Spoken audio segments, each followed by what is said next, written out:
MP board के class 10 के सभी विद्यार्थियों, मासिक परीक्षा माह जुलाई यानी जुलाई महीने का जो आपका मासिक पेपर है विज्ञान का, वो पूरे का पूरा पेपर अपन सॉल्व करेंगे। ठीक है, सारे क्वेश्चन आंसरों को मैं समझाऊंगा और बेसिक फंडे से समझाऊंगा ताकि आपको याद भी रहेगा।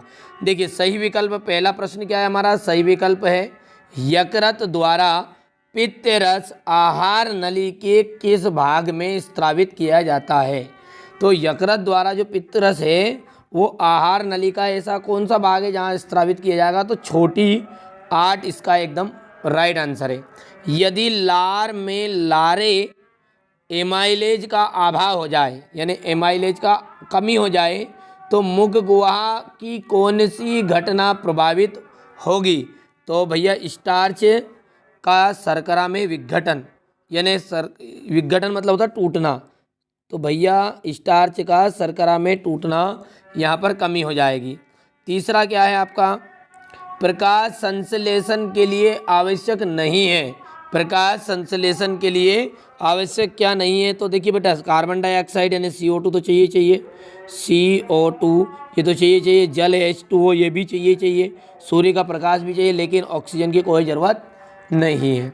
ठीक है, पत्ती की सतह पर पाए जाने वाले छिद्र क्या होते हैं, जो पत्ती की सतह पर पाए जाते हैं उन छिद्रों को क्या कहते हैं, स्टोमेटा, या फिर दूसरा नाम है इसका रंध्र। ठीक है बेटा, गांव में क्या बेटा थोड़ा सा कार्यक्रम चल रहा है इसलिए मैं थोड़ा जल्दी तेज बोल रहा हूँ, हो सकता है उनकी आवाज़ आपको डिस्टर्ब भी कर रही हो, पर कोई दिक्कत नहीं है ना, मुझे नहीं पता मैं रिकॉर्ड कर रहा हूँ आए या नहीं आए वीडियो में। ठीक है भैया, हाँ तो यहाँ तक समझ में आ गया आपको पक्का। अब अगला क्वेश्चन क्या दे है अपना, रिक्त स्थान। मनुष्य में के मस्तिष्क में सोचने वाला भाग कौन सा है, तो सेरिब्रम है यानी कि अग्र मस्तिष्क। सेरिब्रम का हिंदी में क्या कहते हैं, अग्र मस्तिष्क लिख दोगे, अग्र मस्तिष्क। ठीक है, तंत्रिका तंत्र की प्रमुख इकाई, तंत्रिका तंत्र की जो प्रमुख इकाई वो न्यूरॉन है। क्या है, न्यूरॉन। ठीक है भैया, न्यूरॉन या फिर दूसरा नाम है इसका तंत्रिका कोशिका। क्या नाम है भैया, तंत्रिका कोशिका। ठीक है, तंत्रिका कोशिका हो गया। अगला क्या है क्वेश्चन नंबर 3 कि मनुष्य के में जो प्रतिवर्ती क्रिया है उसका केंद्र कौन है। तो देखो मस्तिष्क में जो या मनुष्य है जो है वो मस्तिष्क के द्वारा नियंत्रण होता है, लेकिन एक ऐसी क्रिया है यानी कि प्रतिवर्ती क्रिया जो हमारी मेरु रज्जु के द्वारा नियंत्रित होती है। तो यहाँ पर आपका आंसर आ जाएगा मेरु रज्जु। ठीक है भैया, अब क्या कह रहा है क्वेश्चन नंबर 3 देखते हैं कि एक शब्द या एक वाक्य में उत्तर। ठीक है, लिखिए मनुष्य में आयोडीन की जो कमी से कौन सा रोग होता है। तो मनुष्य में आयोडीन की कमी से होता है बेटा घेंगा रोग। क्या होता है, घेंगा रोग। किस हार्मोन की कमी से मधुमेह रोग होता है, तो इंसुलिन हार्मोन यदि कमी होगी तो आपका क्या हो जाएगा, घेंगा रोग, मधुमेह रोग आपको हो जाएगा। डायबिटीज़ की बीमारी जो होती है वो इंसुलिन के कमी के कारण ही होती है। अगला क्वेश्चन क्या कह रहा है हमारा, ध्यान से देखो आप तो, कि श्वसन की परिभाषा लिखिए। ठीक है, श्वसन की परिभाषा आपको बतानी है। ठीक है भैया, तो देखिए श्वसन की परिभाषा बहुत ही सिंपल है, यहाँ पर है ये।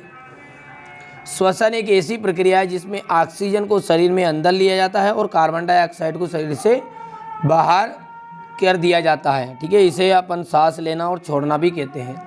इसी के अथवा वाला क्वेश्चन है, उत्सर्जन की परिभाषा लिखनी है आपको। ठीक है, तो जीवधारियों द्वारा अपने शरीर से अनावश्यक और हानिकारक पदार्थों को बाहर निकालने की प्रक्रिया उत्सर्जन कहलाएगी। ठीक है भैया, अब यहाँ पर अपन देखते हैं अगला क्वेश्चन क्या कह रहा है कि जाइलम और फ्लोएम में अंतर बताना है आपको। जाइलम और फ्लोएम में आपको क्या करना है बाबू, अंतर बताना है। बहुत ही सिंपल सा अंतर है, मैं निकाल के आपको ये देख सकते हैं। ठीक है, जाइलम और फ्लोएम में अंतर हो गया भैया। और अमीबा में भोजन ग्रहण करने की प्रक्रिया को चित्र द्वारा स्पष्ट कीजिए। तो देखिए ये यहाँ पर ये अमीबा में जो पोषण है इसका चित्र आपको बताना है। ठीक है भैया, इसके बाद में अगला क्या कह रहा है, एटीपी, यही है एटीपी का पूरा नाम लिखिए। इसे ऊर्जा मुद्रा क्यों कहते हैं? तो ये बेटा यहाँ से स्क्रीनशॉट ले लो, कर पाओगे। इसी के नीचे वाला जो क्वेश्चन है वो क्या कह रहा है आपका, देख लीजिए कि ये छोड़ दिया मैंने इसका थोड़ा। 7वां देखिए, मनुष्य के पाए जाने वाली कोई 4 अंतःस्रावी ग्रंथियों के नाम। तो ये 4 अंतःस्रावी ग्रंथि है बेटा यहाँ पर, ये कर पाओगे। और इनके सबके कार्य है नीचे, ये ले लो स्क्रीनशॉट।